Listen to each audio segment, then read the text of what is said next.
This recording is by Mark Smith of Simpsonville, South Carolina. Great Expectations by Charles Dickens, Chapter 46.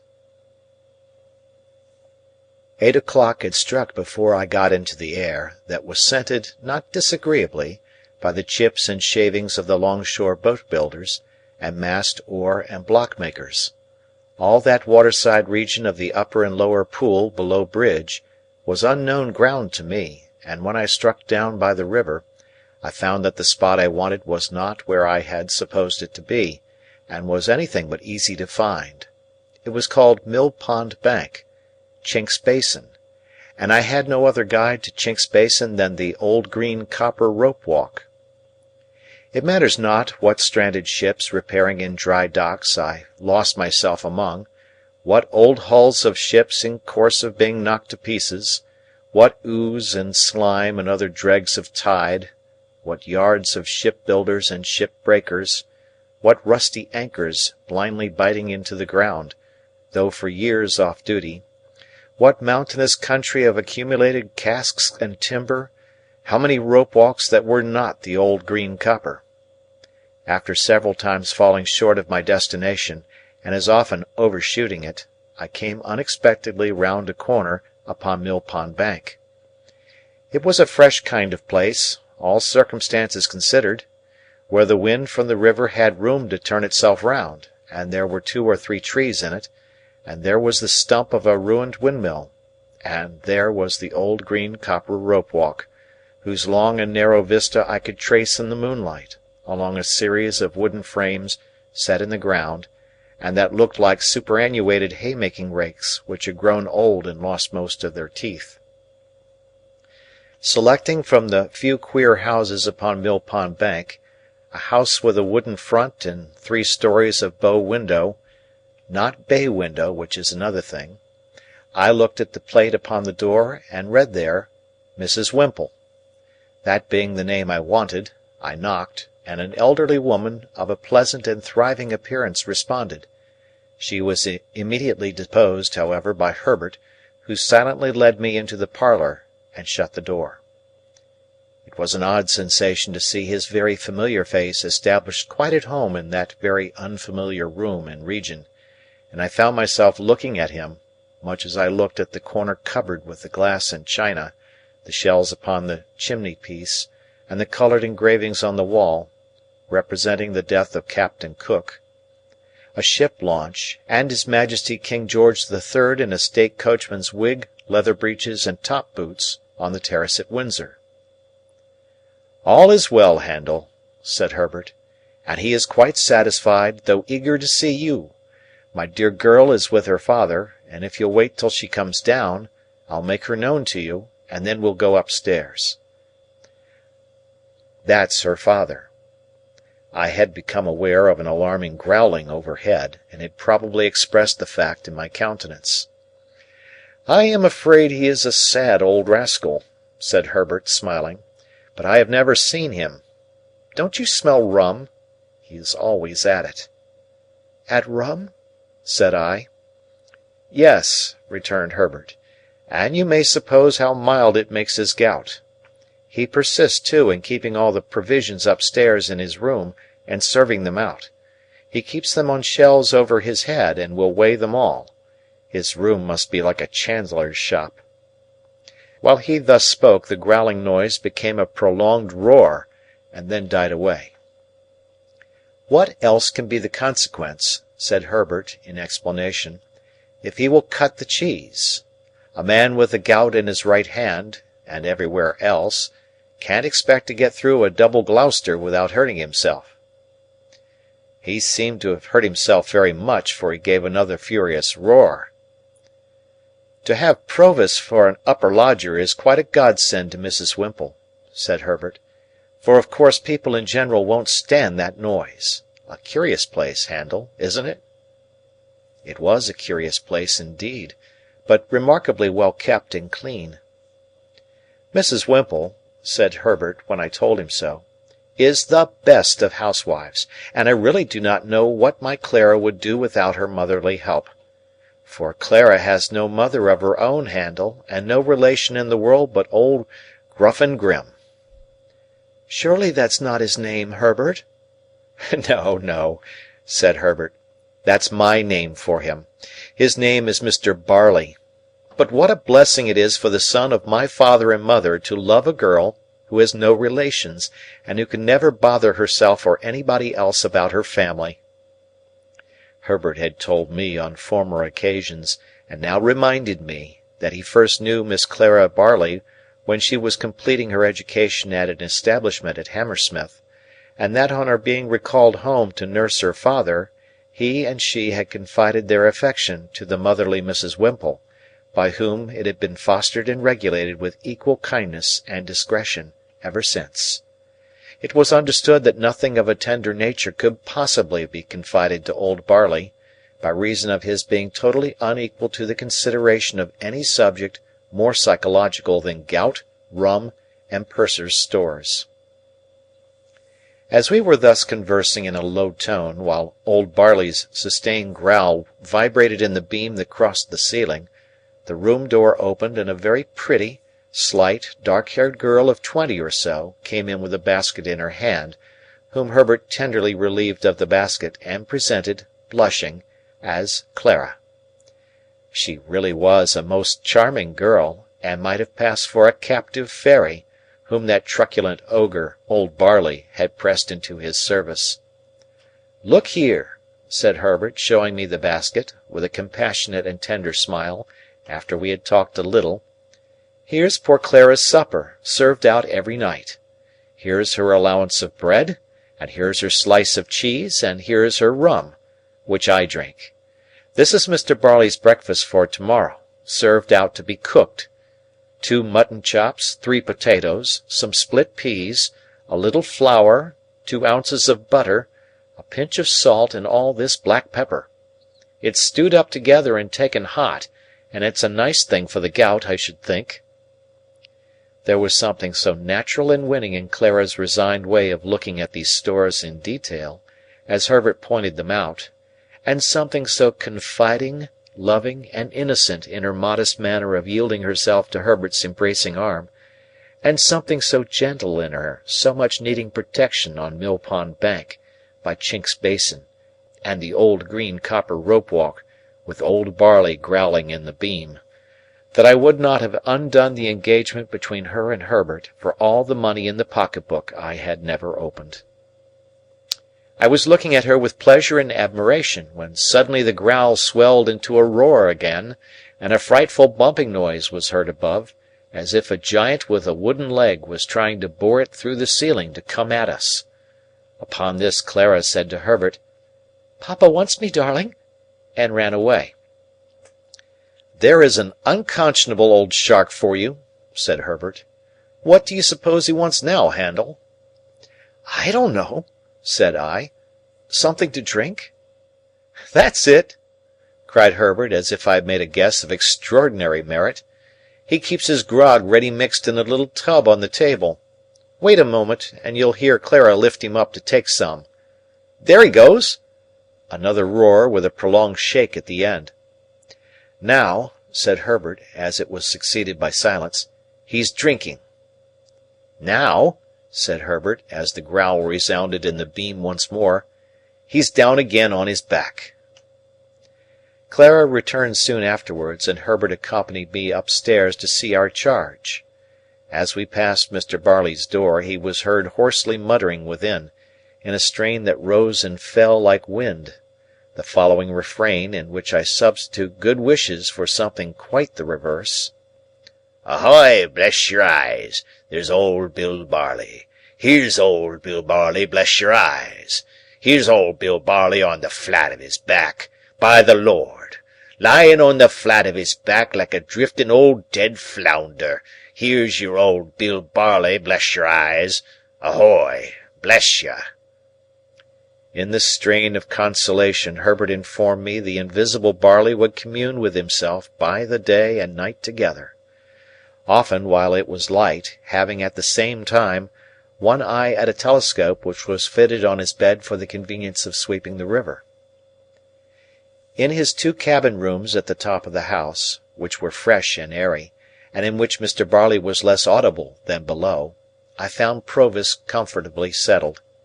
He expressed no alarm, and seemed to feel none that was worth mentioning, but it struck me that he was softened. Indefinably, for I could not have said how, and could never afterwards recall how when I tried, but certainly. The opportunity that the day's rest had given me for reflection had resulted in my fully determining to say nothing to him respecting Compeyson. For anything I knew, his animosity towards the man might otherwise lead to his seeking him out and rushing on his own destruction. Therefore, when Herbert and I sat down with him by his fire, I asked him first of all whether he relied on Wemmick's judgment and sources of information. "Ay, ay, dear boy," he answered with a grave nod. "Jaggers knows." "Then I have talked with Wemmick," said I, "and have come to tell you what caution he gave me, and what advice." This I did accurately, with the reservation just mentioned, and I told him how Wemmick had heard, in Newgate Prison, whether from officers or prisoners I could not say, that he was under some suspicion, and that my chambers had been watched; how Wemmick had recommended his keeping close for a time, and my keeping away from him, and what Wemmick had said about getting him abroad. I added, that of course when the time came I should go with him, or should follow close upon him, as might be safest in Wemmick's judgment.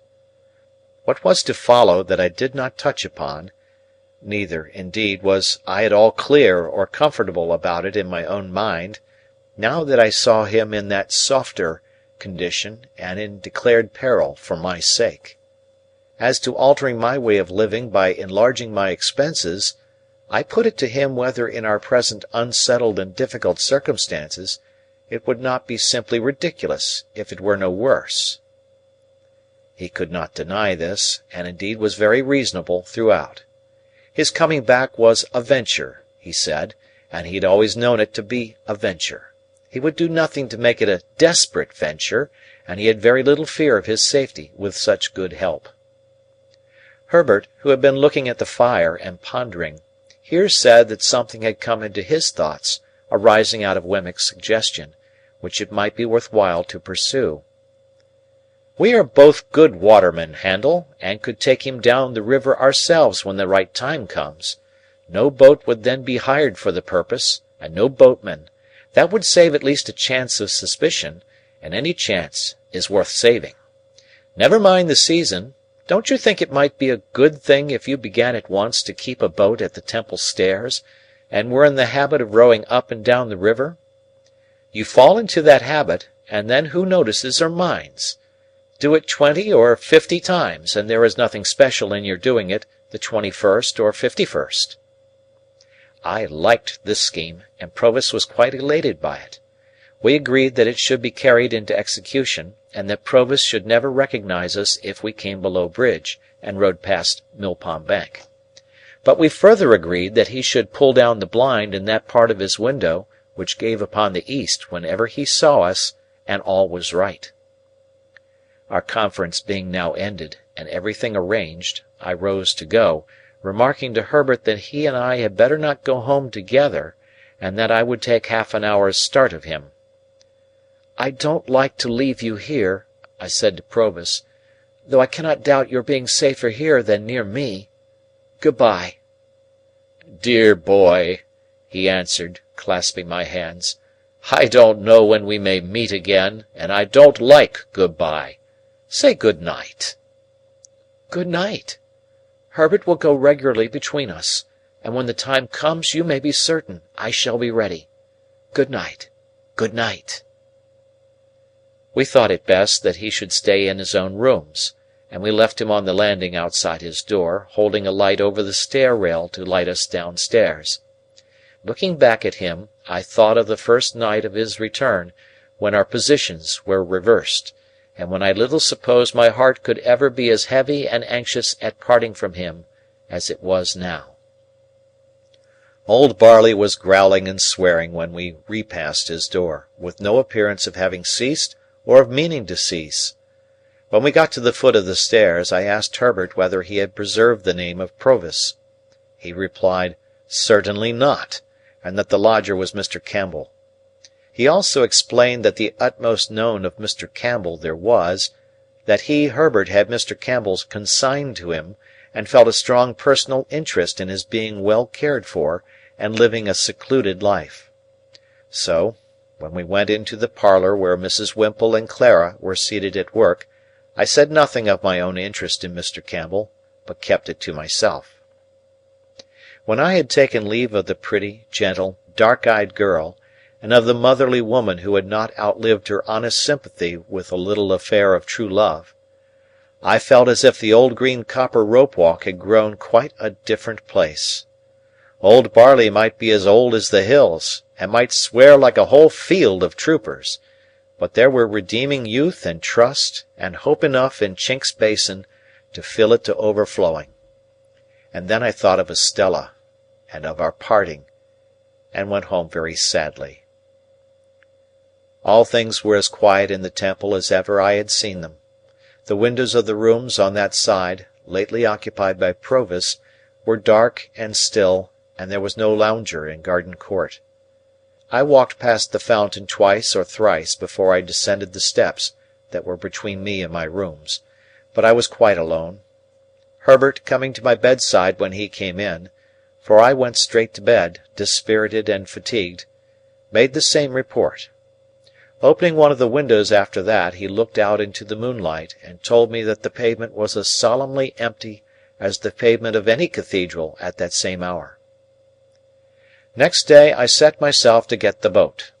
It was soon done, and the boat was brought round to the Temple stairs, and lay where I could reach her within a minute or two. Then I began to go out as for training and practice, sometimes alone, sometimes with Herbert. I was often out in cold, rain, and sleet, but nobody took much note of me after I had been out a few times. At first, I kept above Blackfriars Bridge, but as the hours of the tide changed, I took towards London Bridge. It was Old London Bridge in those days, and at certain states of the tide there was a race and fall of water there which gave it a bad reputation. But I knew well enough how to shoot the bridge after seeing it done, and so began to row about among the shipping in the Pool, and down to Erith.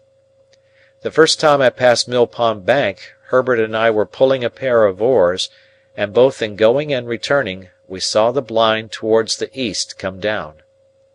Herbert was rarely there less frequently than 3 times in a week, and he never brought me a single word of intelligence that was at all alarming. Still, I knew that there was cause for alarm, and I could not get rid of the notion of being watched. Once received, it is a haunting idea. How many undesigning persons I suspected of watching me, it would be hard to calculate. In short, I was always full of fears for the rash man who was in hiding.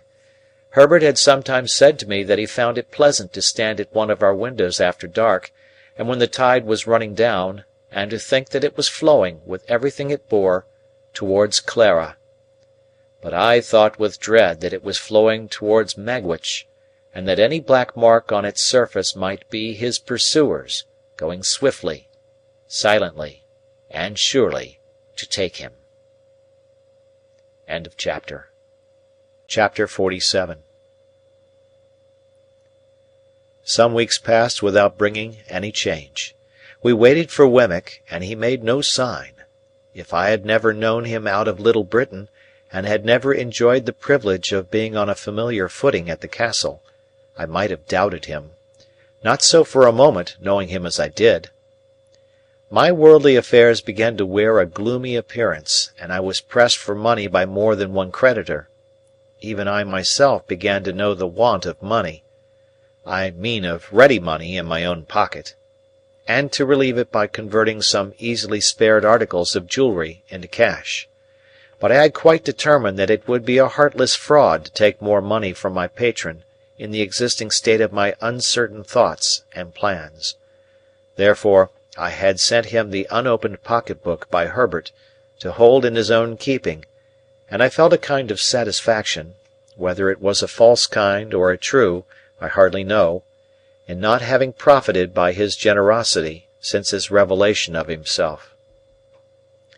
As the time wore on, an impression settled heavily upon me that Estella was married. Fearful of having it confirmed, though it was all but a conviction, I avoided the newspapers, and begged Herbert, to whom I had confided the circumstances of our last interview, never to speak of her to me. Why I hoarded up this last wretched little rag of the robe of hope that was rent and given to the winds, how do I know?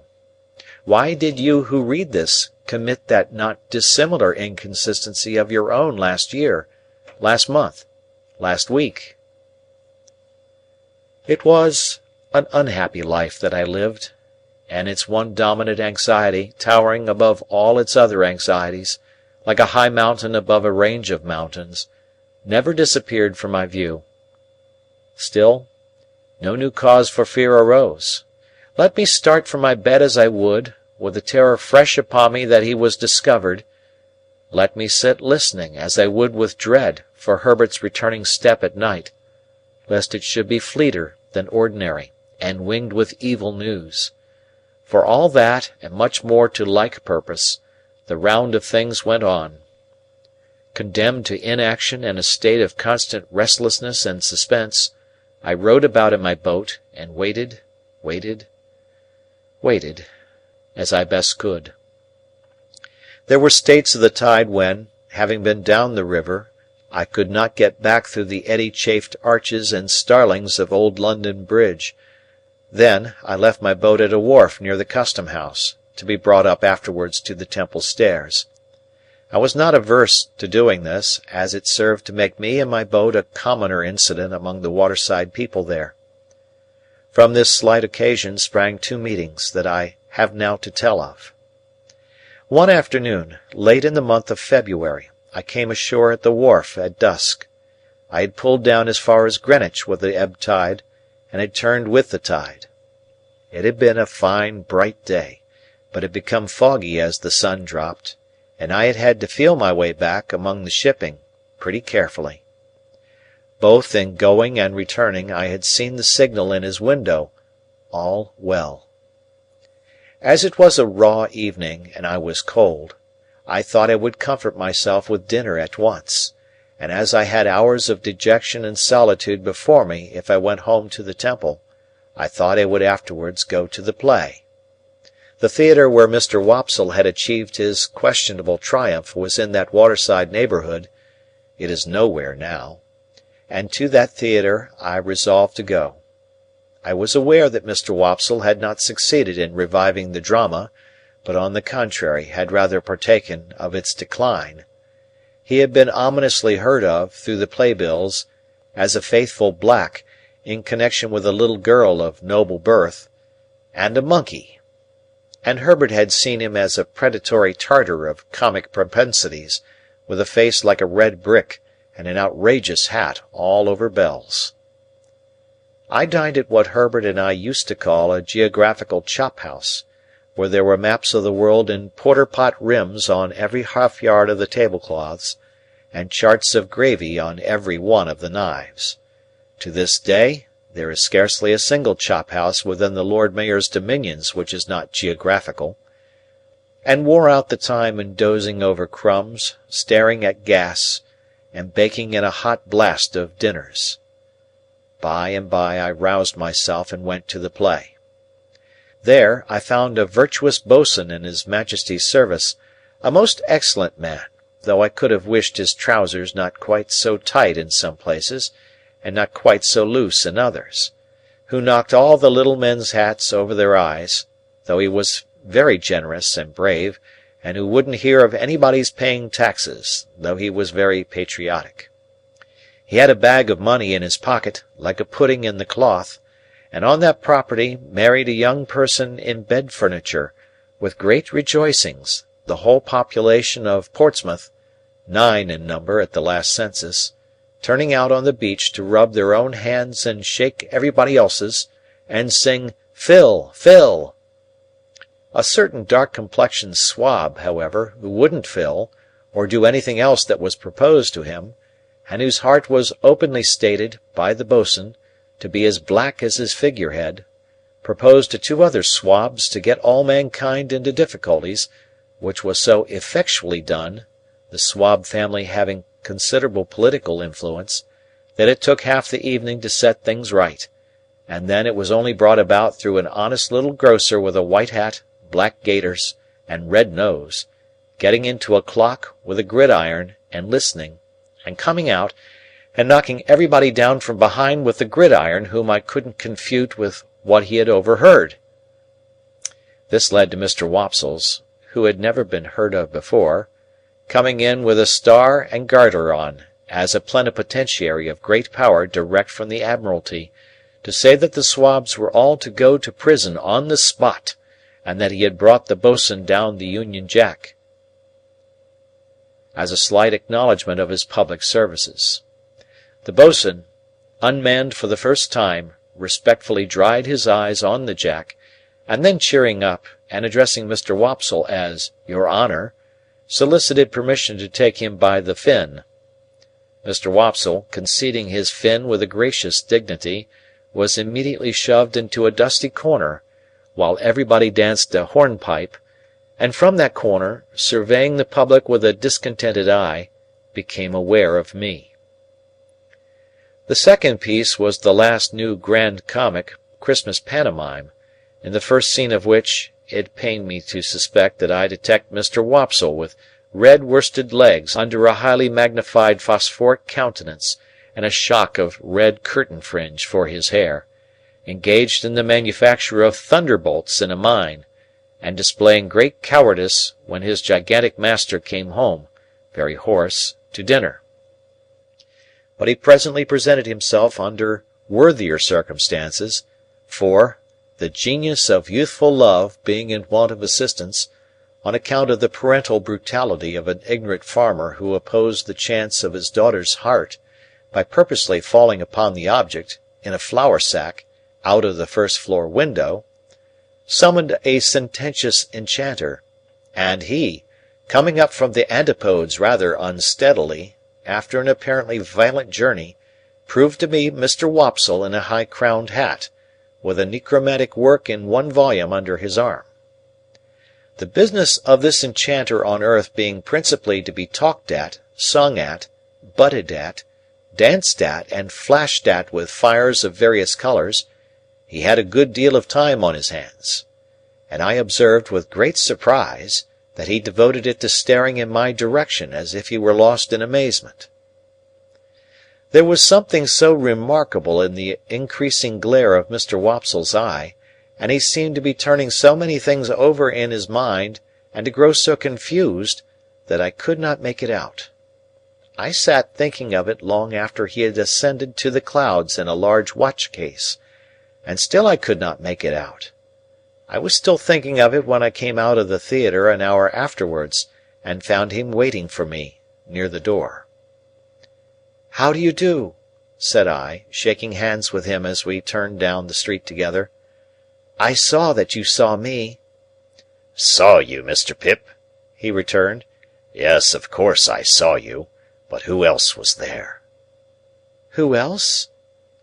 "It is the strangest thing," said Mr. Wopsle, drifting into his lost look again, "and yet I could swear to him." Becoming alarmed, I entreated Mr. Wopsle to explain his meaning. "Whether I should have noticed him at first but for your being there," said Mr. Wopsle, going on in the same lost way, "I can't be positive, yet I think I should."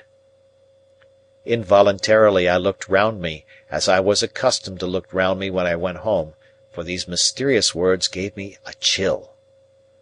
"Oh, he can't be in sight," said Mr. Wopsle. "He went out before I went off. I saw him go." Having the reason that I had for being suspicious, I even suspected this poor actor. I mistrusted a design to entrap me into some admission, therefore I glanced at him as we walked on together, but said nothing.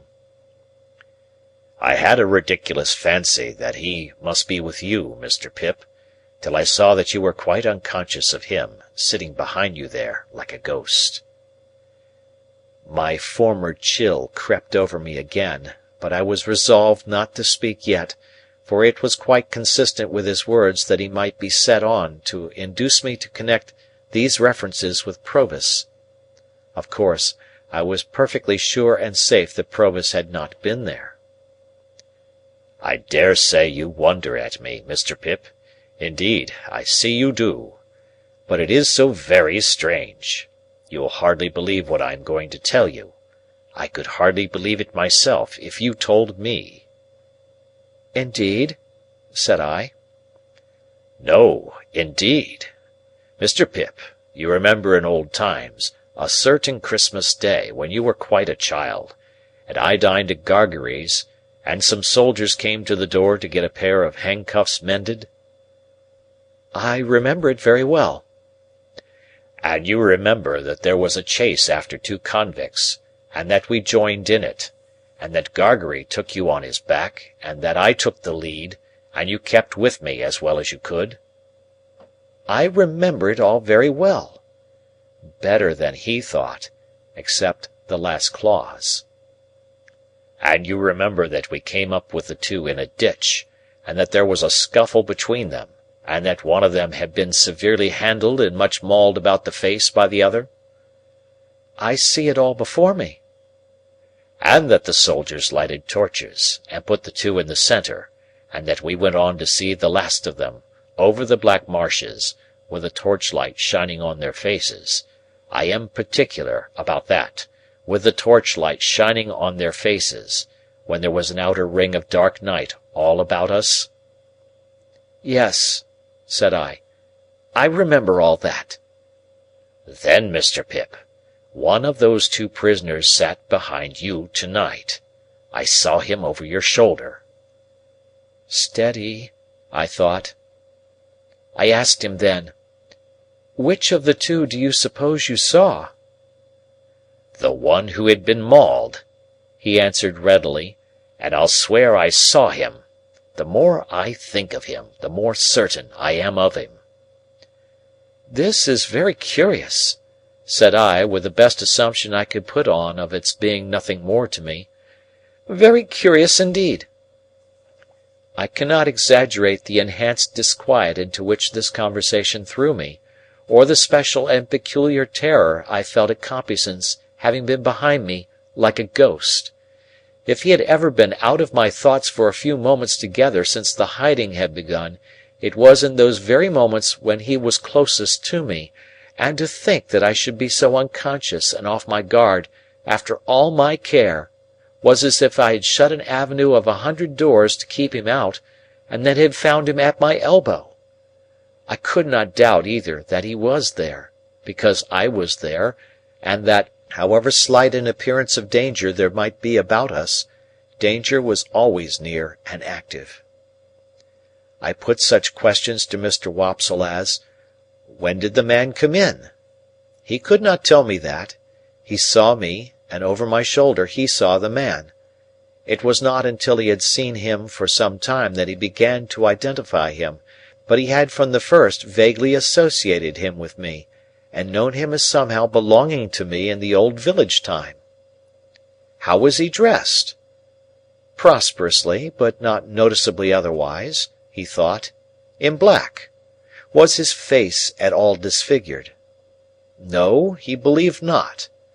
I believed not too, for although in my brooding state I had taken no especial notice of the people behind me, I thought it likely that a face at all disfigured would have attracted my attention.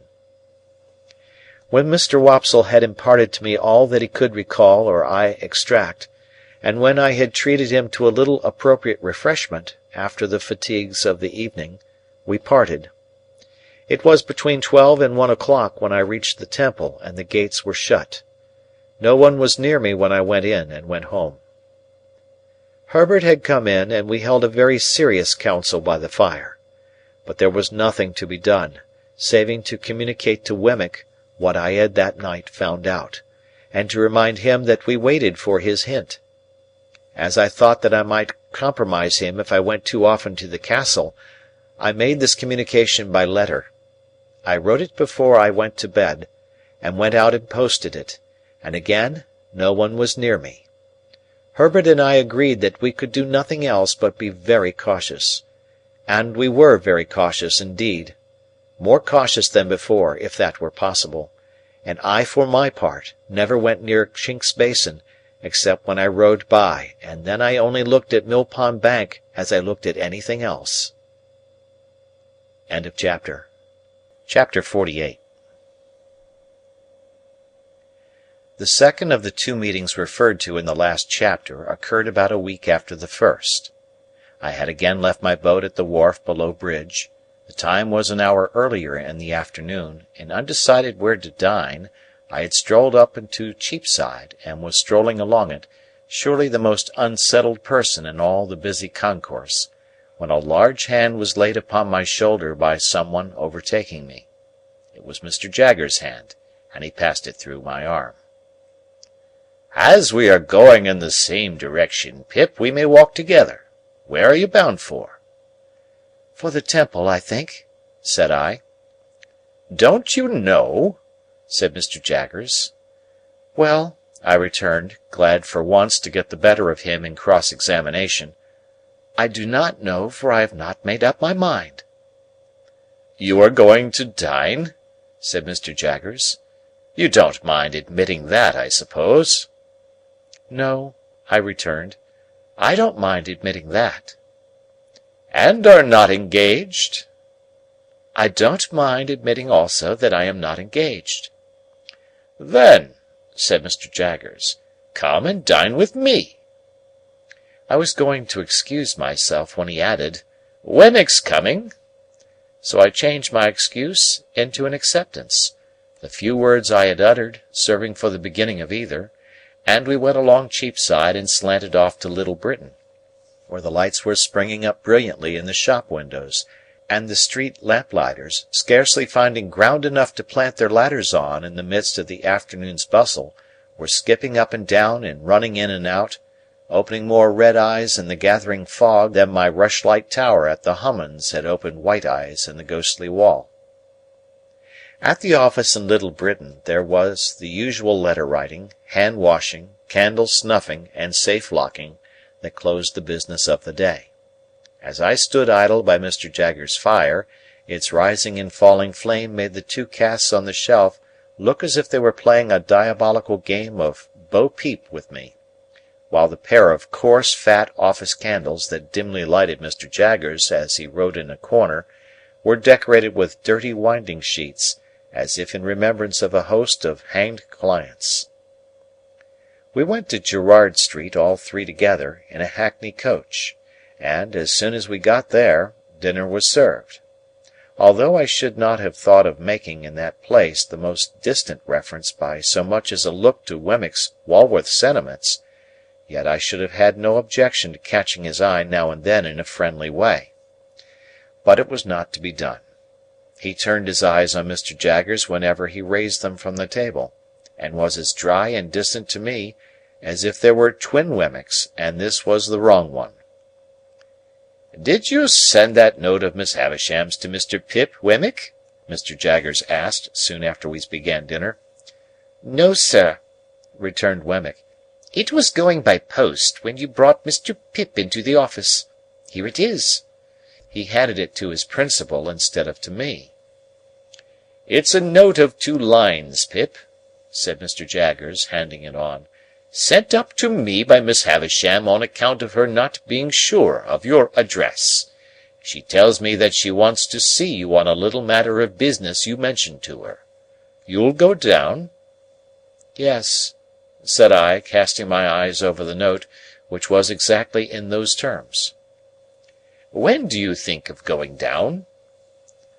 "I have an impending engagement," said I, glancing at Wemmick, who was putting fish into the post-office, "that renders me rather uncertain of my time.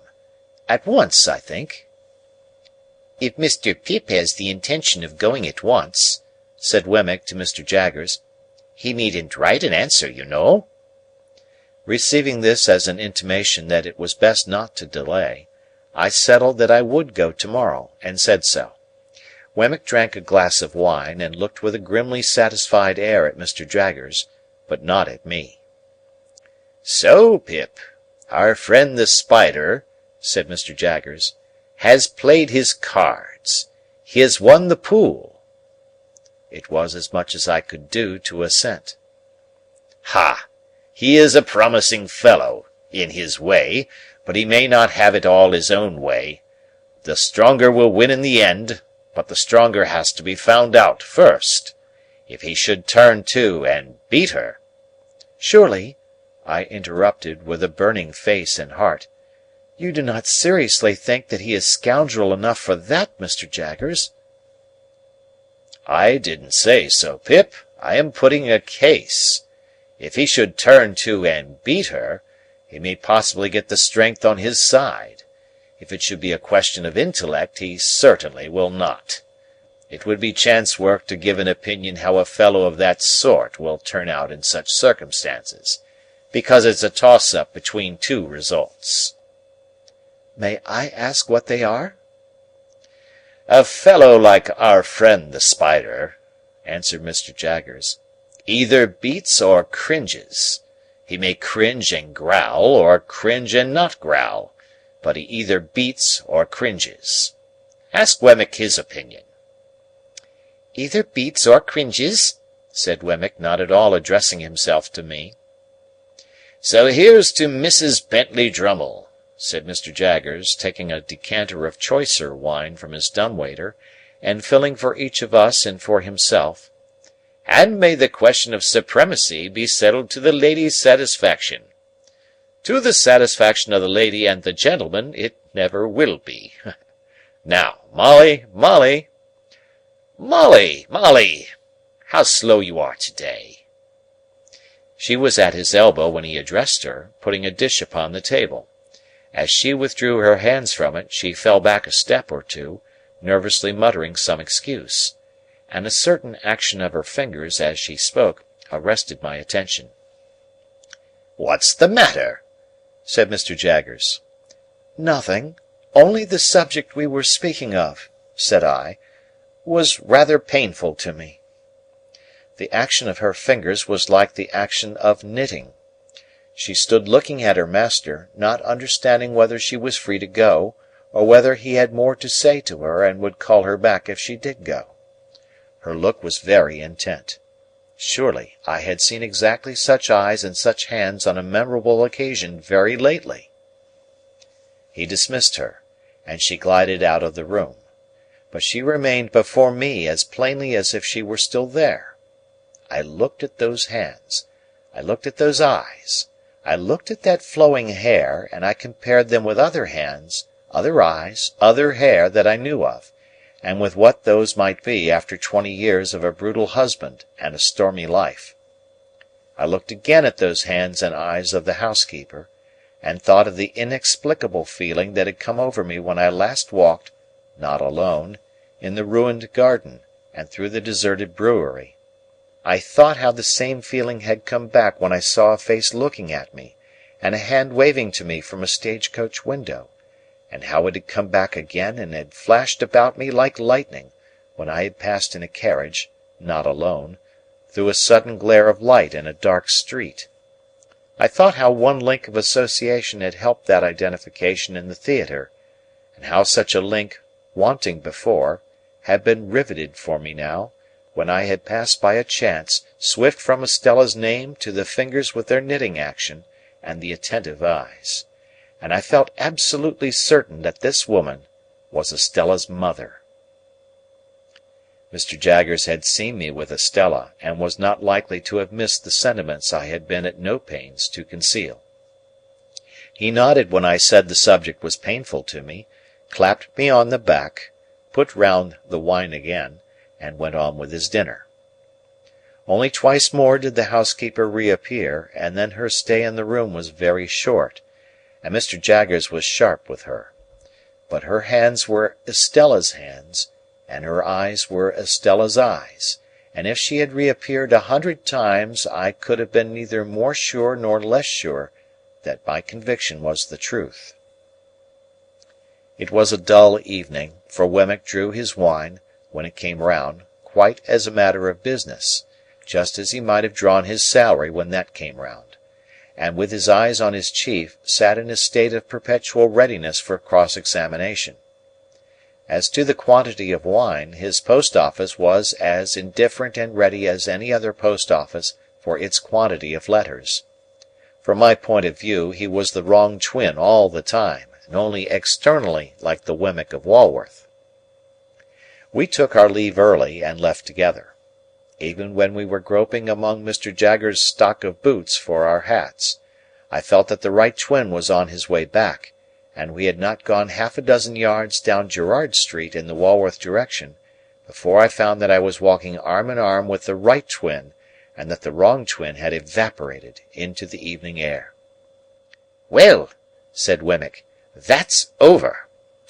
He's a wonderful man, without his living likeness, but I feel that I have to screw myself up when I dine with him, and I dine more comfortably unscrewed." I felt that this was a good statement of the case, and told him so. "Wouldn't say it to anybody but yourself," he answered. "I know that what is said between you and me goes no further." I asked him if he had ever seen Miss Havisham's adopted daughter, Mrs. Bentley Drummle. He said no. To avoid being too abrupt, I then spoke of the Aged and of Miss Skiffins.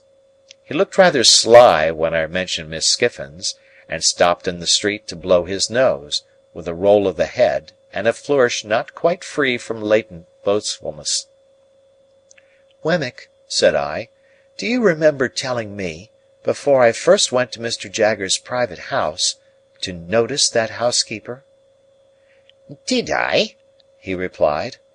"Ah, I dare say I did. Deuce take me," he added suddenly, "I know I did. I find I am not quite unscrewed yet." "A wild beast tamed, you called her." "And what do you call her?" "The same. How did Mr. Jaggers tame her, Wemmick?" "That's his secret. She has been with him many a long year." "I wish you would tell me her story. I feel a particular interest in being acquainted with it. You know that what is said between you and me goes no further." "Well," Wemmick replied, "I don't know her story. That is, I don't know all of it. But what I do know I'll tell you. We are in our private and personal capacities, of course." "Of course." "A score or so of years ago, that woman was tried at the Old Bailey for murder, and was acquitted. She was a very handsome young woman, and I believe had some gipsy blood in her.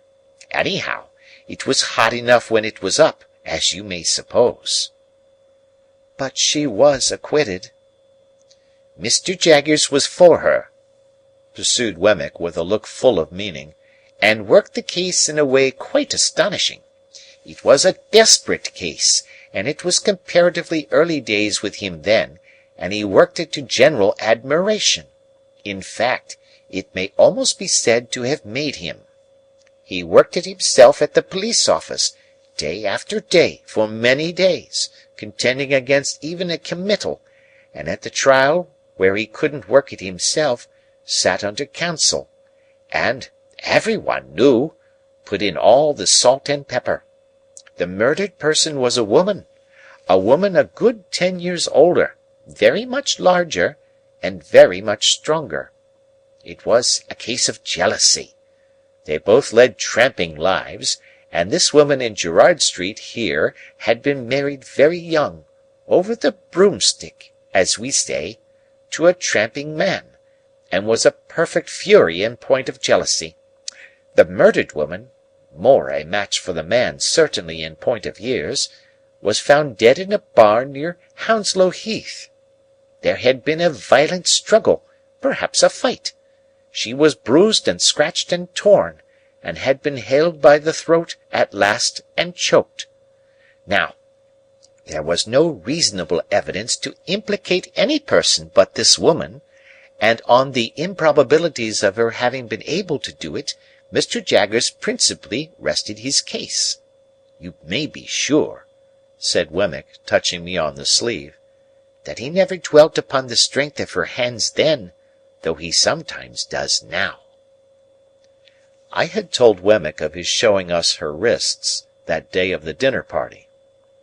"Well, sir," Wemmick went on, "it happened, don't you see, that this woman was so very artfully dressed from the time of her apprehension that she looked much slighter than she really was. In particular, her sleeves are always remembered to have been so skilfully contrived that her arms had quite a delicate look. She had only a bruise or two about her, nothing for a tramp, but the backs of her hands were lacerated, and the question was it with finger-nails? Now, Mr. Jaggers showed that she had struggled through a great lot of brambles which were not as high as her face, but which she could not have got through and kept her hands out of, and bits of those brambles were actually found in her skin and put in evidence, as well as the fact that the brambles in question were found on examination to have been broken through, and to have little shreds of her dress and little spots of blood upon them here and there. But the boldest point he made was this. It was attempted to be set up, in proof of her jealousy, that she was under strong suspicion of having, at about the time of the murder, frantically destroyed her child by this man, some 3 years old, to revenge herself upon him. Mr. Jaggers worked that in this way.